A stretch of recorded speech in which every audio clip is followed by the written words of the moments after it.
Hello everybody and welcome back to the channel. So in this video what we're going to be doing is taking a look at this mower. I'm actually waiting for parts for my restoration project, so I thought whilst I wait I might as well find something else to do, and I literally just picked this up this morning from a reclamation yard, and to be honest I don't know if I've ever paid for it. I guess we'll find out. I'll tell you the price at the end of the video. But before I actually handed over any money, I did do a few checks. I discovered that the rocker cover is leaking oil there. There's no muffler guard. The height adjuster seems to be held up with a cable tie, which is suspicious. It sort of suggests that the height lever does not stay in place. Probably just keeps dropping back down to the low setting. And the wheel over here is very wobbly. So the bearings have likely gone, or the wheel is completely worn out. Also, looking behind the muffler, we do seem to have a chunk missing out of the deck. It is actually a metal deck, believe it or not. It is a steel deck. But it is so thin. Yeah, it's actually amazing that it's not full of more holes. It's just missing a chunk for some reason. I guess the engine got hungry. The blade boss tabs have snapped, which implies the blade has hit something quite hard. Hopefully we don't have a bent crankshaft. I did pull the engine over by hand and it seems to be good and it seems to have compression, but yeah, when you're not actually in your own workshop it's sort of difficult to test these things properly, and it has no petrol. It really was sort of sold as seen, although the seller did assure me that it worked. It's not got much oil. That it did work when he got it, but it's been sat around for several years, and well, it can't have done much, can it? If it's been sat around for several years, because it's a 2015 machine. Yeah, it can't have done too much at all.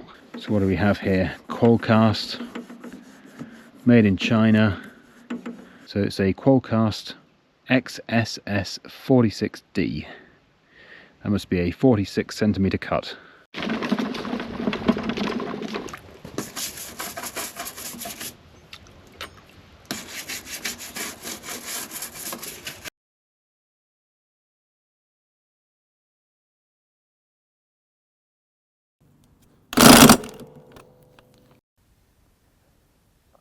What do you think, Hoggy? Was it a good buy? No? What are you basing that on? You don't know? Okay.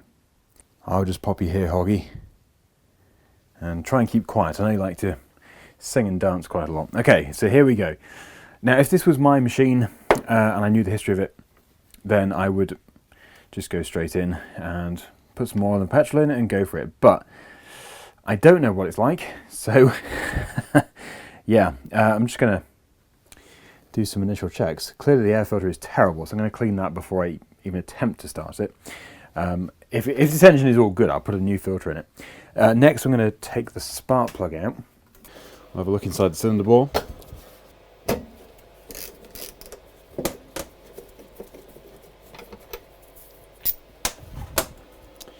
The spark plug actually looks really wet. And is that oil or is it water?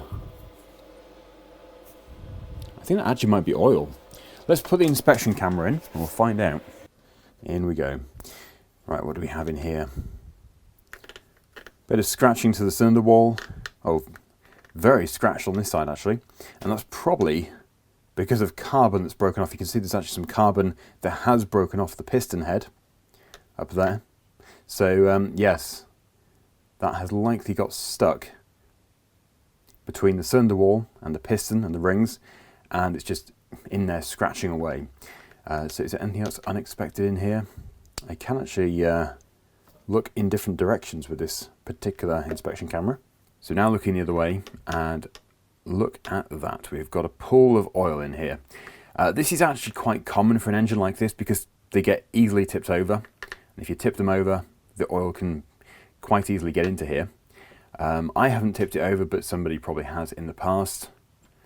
But this does not change the fact that we do have a lot of carbon build-up. So I think what I'm going to do now is I'm going to do a few more checks. I'm going to have a look inside the fuel tank. We will see if it's clean, or we'll see how clean it is. I'm not expecting it to be clean.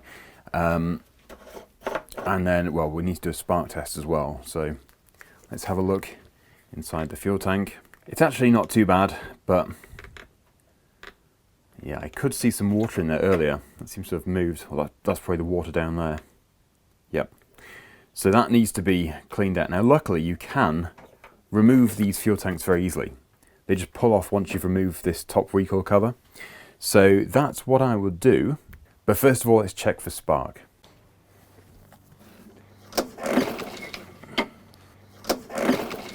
Excuse me, Hoggy, I'm just going to have to... Oh, you're prickly. I'm just going to have to move you. So, yes, what we have here is an engine with a scratched bore with oil in it. Fuel tank with a bit of water in it, that's not a problem. We have a recoil which seems to work intermittently. When I pulled this over before I bought it, it seemed to work fine. That's just typical, isn't it? And now it's intermittent. Yes, and we don't have spark, which is of course the greatest concern. So let's get this removed. Let's have a look inside here. As for how viable this is as an actual project, well, it isn't, I don't think. It doesn't really seem to be worth doing at all, but we're going to go ahead with it. Well, we're going to see how far we can get with it anyway. And I'm still very concerned about the crankshaft. I would not be surprised at all if it's bent. I did turn the engine over. It didn't look bent, but then at the same time it kind of did look bent, if that makes sense.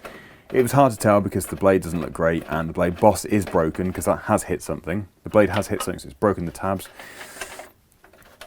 Anyway, let's just get this removed. So this does just pull off. We do have the fuel line attached. There we go. I just removed the fuel line. As we don't have any fuel in there, it makes it very easy to do. Okay, so that can now be cleaned. Let's have a look back here. I actually think the carburetor is all gunked up as well because it will have been most likely left with fuel in the carburetor. It's just dirty back here, but why do we not have spark? Just doing a quick test on the coil there. And it seems to be good, which is interesting. So maybe it's the gap. Yeah, the gap on this side is actually correct. 10 thou. That fits in there perfectly. On this side, I can't get it in. Let's put 3 in then. Can we get 3 in? Just. Yeah, I can get 3 in. So that's 3. That is too tight. It does need to be 10, so I'm going to put the card into there and we'll get that reset.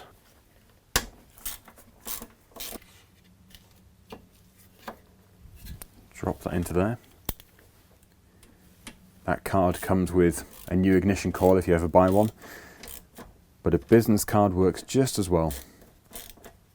So hopefully that has solved that issue.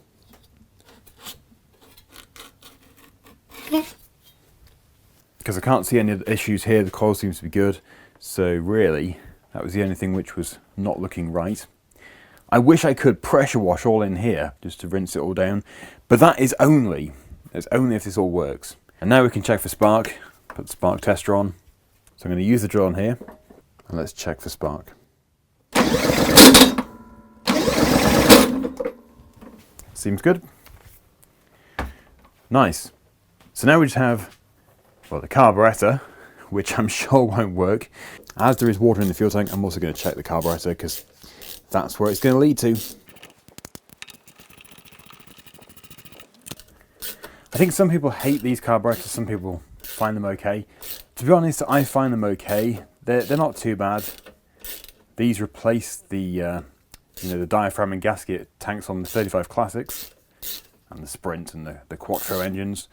Well, those diaphragm and gaskets are always, well, the diaphragm always failed. It's so common. So these, I think, are more reliable than that. I would say they're more reliable. Okay. So with that off, we can just slide the carburetor out of here. Of course, we do have a linkage for the governor. That should... Oh, got something coming out. Yep. Yeah, so there is a liquid in here. My guess would be water and some very stale fuel. You can drain it just there, but I'm not going to, although these bowls can get really stuck and then you pull them apart and all the petrol goes flying, so sometimes it is worth draining it first. That's green. Yep, some nice stale fuel. Delicious. Yes, it probably will go flying. Let's just see. Oh no, just very green. It might not be dirty, it might just be the stale fuel in the water. But I will, I'll dispose of that.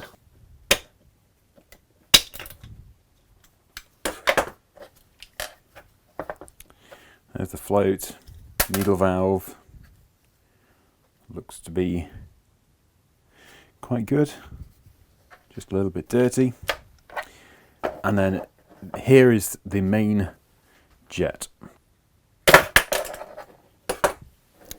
It does like to be stubborn. But this splits again. So all of this needs to be cleaned. You can actually pop that ball out.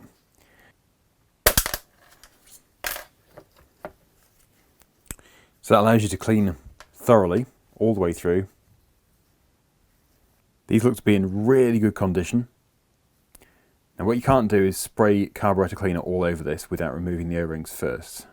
Obviously if you're replacing them, no problem at all, but they need to come off anyway, so yes, they will just swell. So I'm just going to remove these. They do look good. They look to be in good condition, so I'm going to very, very carefully remove them.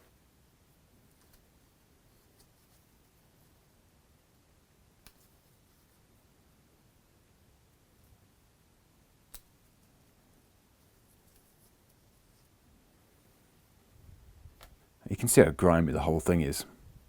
So the whole thing will be cleaned, and I'm going to clean these with carburetor cleaner, clean everything, put it all back together, and then we'll see what kind of a mower we actually have.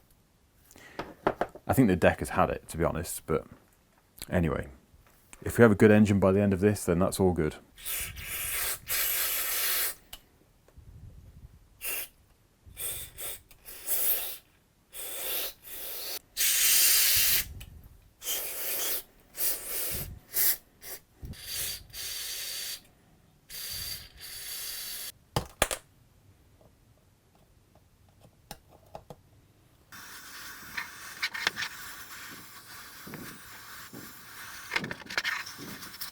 Well, that's a vast improvement.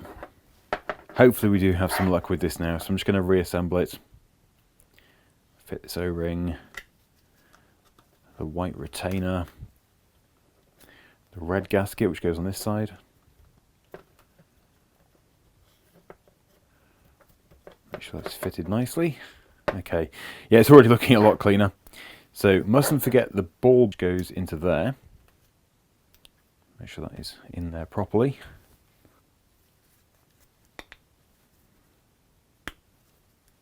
Put the O-rings back on. Of course, making sure not to roll them. There we go.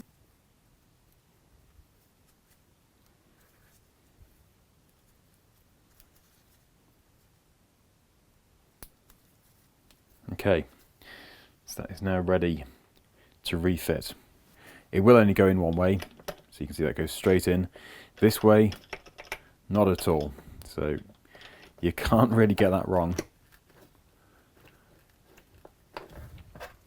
And then we have the needle valve and the float.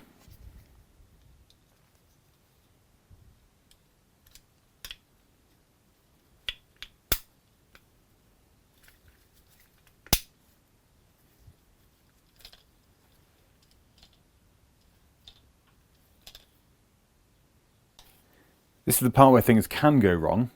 You can put this on the wrong way round because we do have a little recess here, and that is for the jet. So it wants to sit inside there, otherwise you'll actually restrict the flow. It's very hard to demonstrate, but basically, yeah, that's in there. So that way round would be incorrect. This is the correct way. And this bowl is still looking actually a bit grubby. Very difficult to clean. I did spray it all over with carb cleaner.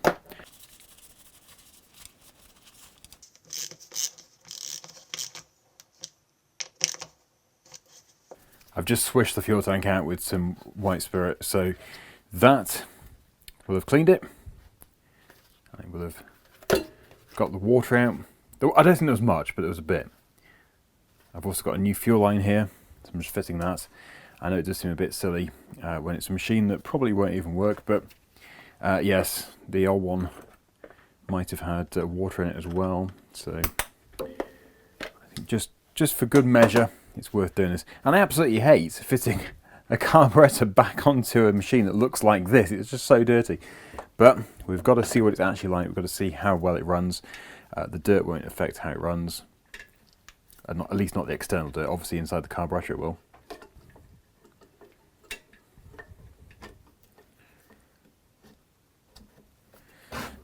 I've also cleaned this. Looking much better.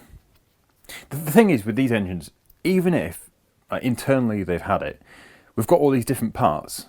So hopefully we have a good carburetor. We've got this. We've got things like the exhaust muffler, the flywheel cup, basically everything. Breather hose if that's good, which can be used on another machine.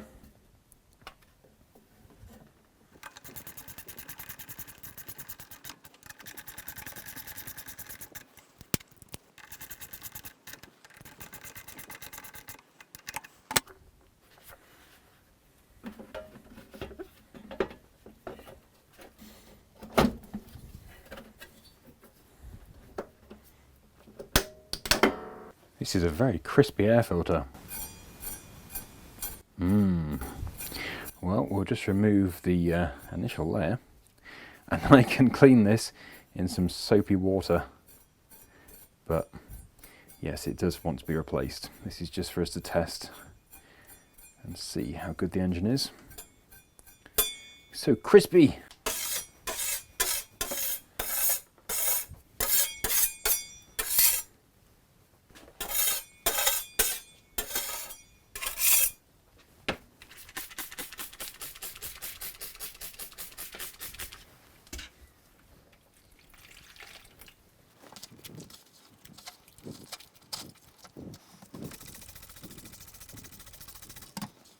It's just a mixture of washing up liquid, or dish soap as you might call it, and some water. Just trying to make sure the engine can actually inhale through this again, because I think it would have been struggling to do so before.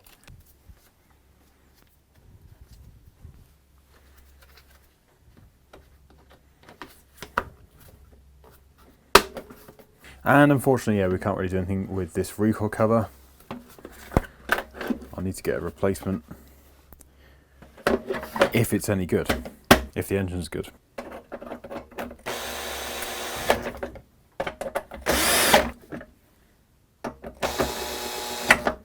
And it will be interesting to see if the height adjuster works as well. Yeah, if there isn't an issue with this, then it is going to be kind of weird why there is a cable tie on there.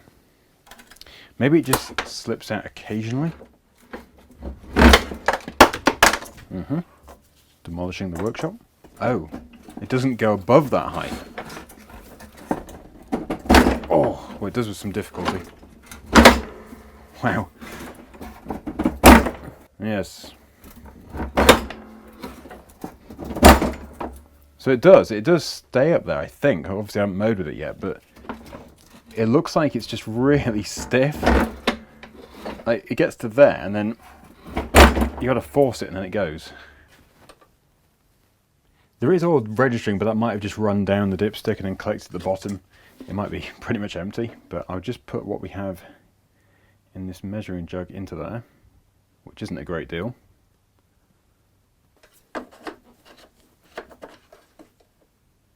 Ah, there we go. So it is now registering, and in fact it is exactly where it wants to be. Possibly when I start the engine it all circulates, it might go down a little bit, but that's good. That's good for a test. So it almost had the right amount of oil in. The time has come to take the mower for a spin.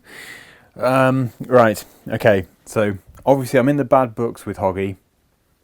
He says I shouldn't have bought it. It doesn't seem like I should have bought it.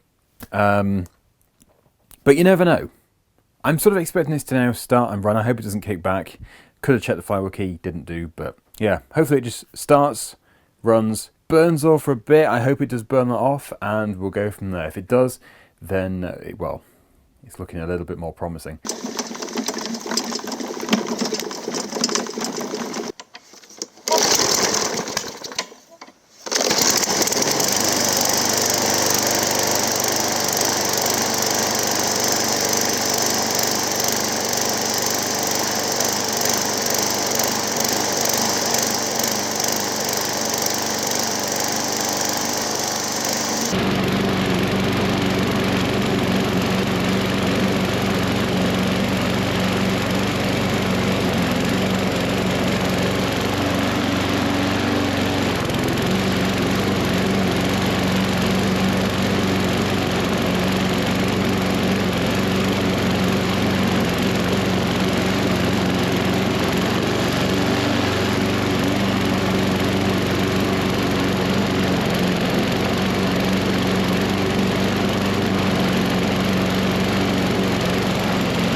Well, it runs, and it actually runs pretty well.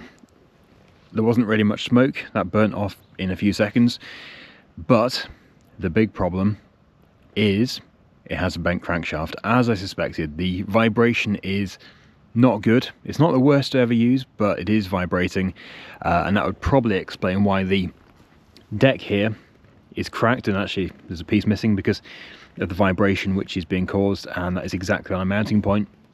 So that is the most likely reason for the missing chunk. So really, we're going to go and put it back into the workshop. We'll have a look inside the bore, see what it's like, but it's going to come down to, should I go any further? Because really what this engine needs is a new crankshaft. Now you can go and hit it with a hammer. I don't like doing that. I like doing stuff the proper way. So if I'm going to do this, I'm going to totally dismantle the engine, put a new crankshaft in, and reassemble it. So it's basically a full rebuild. I don't think it needs new rings or anything. It would just be the crankshaft, but it would need a full gasket kit, and it does need to be cleaned up anyway because of the rocker cover gasket leak. So yeah, let's have a look inside the bore, but I think it's going to come down to a vote, and you can decide whether or not I finish this here, or should I rebuild it. As for the mower, yeah, the deck is just requiring many parts. It needs new bushes for the wheels, it needs to have this mechanism fixed, and there is a chunk missing after all. Obviously I could weld that up, I could put a plate in there, but you know, I want to focus on my other restorations. But I'm more than happy to rebuild the engine, like an engine restoration, mainly because it just isn't smoking. They are fairly robust engines, these. They will put up with quite a lot of hammer, so that's what's good about them, and that's why I'm sort of tempted to go for it. And that really has left quite a good finish. It's also a good mulcher because it doesn't have the bag, and it's got a good strong spring on that rear flap. So yeah, it's a good mulching mower. It's not really left any clumps or anything. And the reason why it died at the end there is because I put it into some really dense grass, which it just couldn't cope with. In we go. Right, that's looking a lot cleaner already. It's burnt off the oil, as we know. We saw that smoke come out. Yeah, giving us a very good view of this scratched bore. This is actually really common though for an engine like this, because it's only an aluminium bore engine. It doesn't have a cast iron sleeve, so it does scratch easily, especially when carbon starts breaking off. If I was to put a new crankshaft in it, I could decarbonize the head as well, so this can't get any worse. You wouldn't have thought that it would run quite so well as it does looking inside there, but well, they are quite resilient engines, so we can at least stop it from getting any worse if we do decide to go down the route of putting a new crankshaft in it. But yeah, good to see that the pool of oil has gone. Out we come. So I can tell you now that this machine cost £35. The seller wanted 45. He said it was all working when it was last used. I offered 30, got it for 35 in the end. So considering it hasn't cost anything to get it to this stage, that's not too bad. However, a new crankshaft would be 42, and it would need a gasket set as well, which would probably be about 20 or 30 pounds. So it would need a fair chunk of money putting into it. And that's why I'm sort of reluctant to put any kind of money into the deck. It's just not worth it. The money and the value of this thing is in the engine, so I could do that. Of course, I'd have to address the recall issue as well. So it is now time to decide what to do next. I do have a full restoration project on the go. For as long as the channel is going, I will not be stopping the full restoration projects. This is just to do in between, just so there's not like a 3-month gap between videos as usual. So you can side with this little chap here, who thinks I should never have bought this in the first place. He has not stopped telling me since I brought it home. So yeah, you can decide to not rebuild the engine, or we can rebuild the engine. We could put a new crankshaft into it, clean up everything. It's already dirty and grimy in there, as you've seen. If it was all dismantled, I can clean everything individually, and it would be basically like new. No, I don't want to say that. Now I've seen inside the bore, I'm never going to say it's going to be like new, but it would probably run like a new machine. I would have thought it'd run like a new engine. So yeah, there is a link down below to vote. Thank you so much for watching. I hope you've enjoyed this video. Just a quick one really. And until next time, see you again soon. Bye for now. And bye from Hoggy.